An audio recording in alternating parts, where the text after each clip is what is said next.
squirting? Bakit gusto ng babae na mag-squirt sila?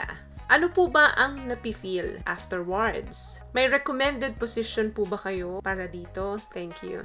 You have 3 concerns po, no, sir? Gusto ko tong tanong mo. Sa mga hindi pa po nakakapanood ng video ko dito, may nagawa na po ako na video regarding squirting. Dito po mag-a-appear yan. So, I think mga few months ago ko na po ito nagawa at meron na pong 6.3 million views po yan. So, anyway, let's go back po doon sa concern ng ating sender. Number 1 question niya is, bakit gusto daw naming mga babae na squirt? Medyo nabubulal pa ako. Of course, number 1 dito, masarap.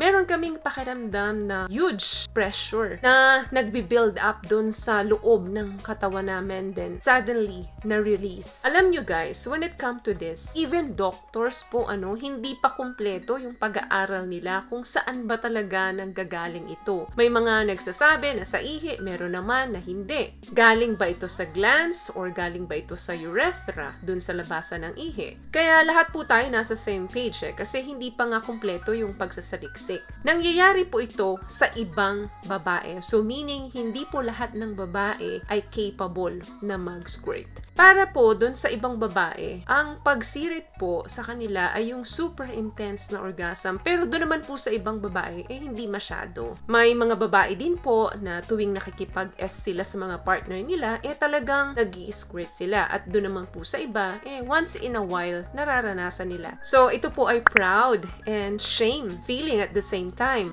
Proud dahil nga hindi lahat ng kababaihan ay kayang gawin ito. And also proud din po kayo once na yung babae ay napasquirt ninyo dahil meron pong resulta yung pinaghirapan ninyo.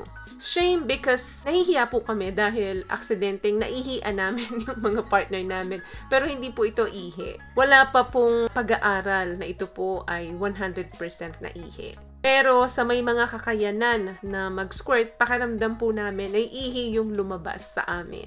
Pangalawang question niya is, ano po ang napi-feel afterward? Pakiramdam namin, meron kaming pinakawalan dun sa pinaka-ilalim-ilalima ng katawan namin, then ni-release namin. Like what I said kanina, meron pong huge pressure na nangyayari dun sa loob namin, then ni-release namin. It was almost like peeing while nag-orgasm kami.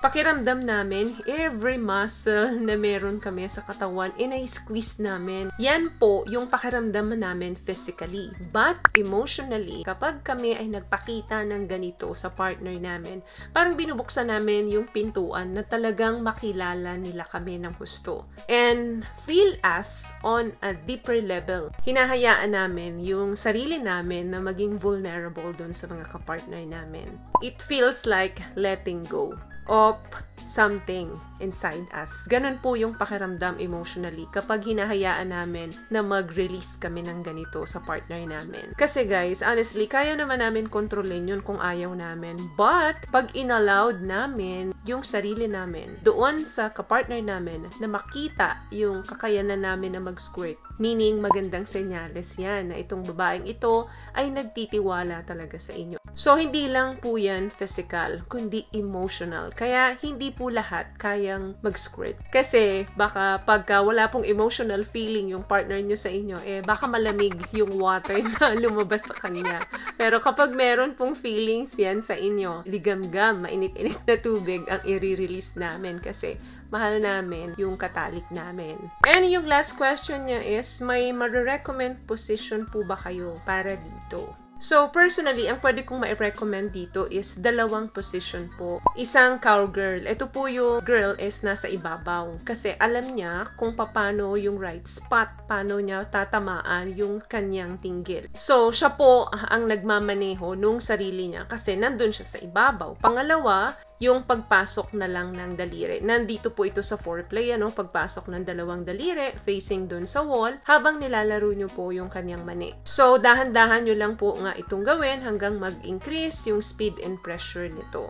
So, take it slow. Hindi po ito mabilisan. Katulad ng sinabi ko kanina, physical and emotional bonding ang kailangan dito para maging successful po na mangyari ang squirting. So, yun lamang guys ang video natin for today. I hope nakatulong po ang mga tips na pinag-usapan natin dito. At kung nagustuhan niyo po ang ating video, please give it a thumbs up, comment down below, and also share this video na rin po sa mga kaibigan na sa tingin yung matutulungan ng video natin. Once again, palagi po kayong mag-iingat at palagi po kayong manalangin. Thank you guys for watching and see you on my next one. Always love yourself and be a blessing. Bye!